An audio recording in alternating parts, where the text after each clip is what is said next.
Kepala Dinas Kesehatan Kota Tasikmalaya, Uus Supangat menyampaikan, adanya kasus gagal ginjal pada anak di Kota Tasikmalaya beberapa waktu lalu bukan disebabkan oleh konsumsi obat sirup yang saat ini dilarang.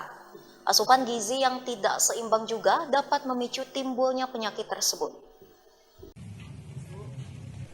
Seorang anak 11 tahun yang meninggal dunia akibat gagal ginjal akut di Cipedes, Kota Tasikmalaya pada beberapa waktu lalu.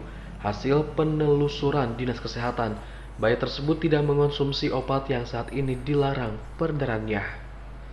Kepala Dinas Kesehatan Kota Tasikmalaya, Uus Supangat mengatakan, dugaan sementara kasus gagal ginjal akut di Kota Tasikmalaya terjadi akibat beberapa permasalahan yang kompleks, seperti kesehatan bayi saat lahir hingga kurangnya asupan gizi. Meskipun kecil kemungkinan hingga sampai menyebabkan gagal ginjal. Sementara resiko yang paling besar yang dapat menyebabkan anak gagal ginjal yakni terjadinya infeksi peradangan hebat, efek samping obat hingga autoimun. Uus menyampaikan asupan nutrisi seimbang pada dasarnya sangat berpengaruh pada kesehatan dan tumbuh kembang anak. Dirinya tidak memungkiri jika masyarakat tidak mampu, cukup kesulitan untuk mendapatkan asupan gizi yang baik. Untuk itu dirinya menyarankan agar masyarakat yang kesulitan memberikan asupan terbaik untuk menghubungi puskesmas agar mendapatkan bantuan program PMT atau pemberian makanan tambahan kepada balita.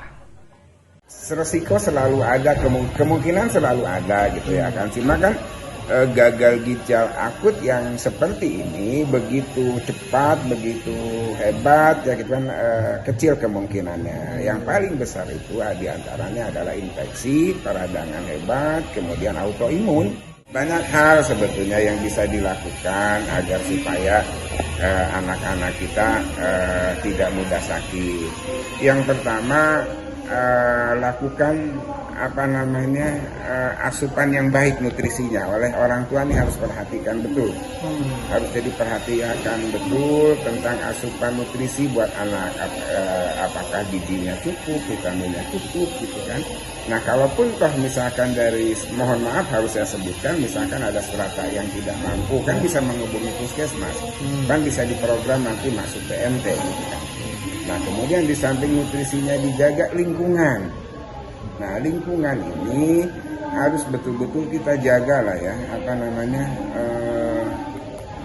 lingkungan di rumah, lingkungan di sekolah, kemudian juga orang tua harus menjaga anak-anaknya sekarang dengan baik.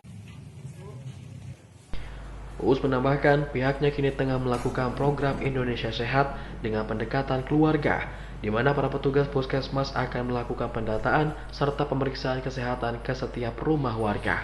Hal ini diharapkan dapat menekan terjadinya penyakit pada anak. Rifki Sayabani, Radar TV melaporkan.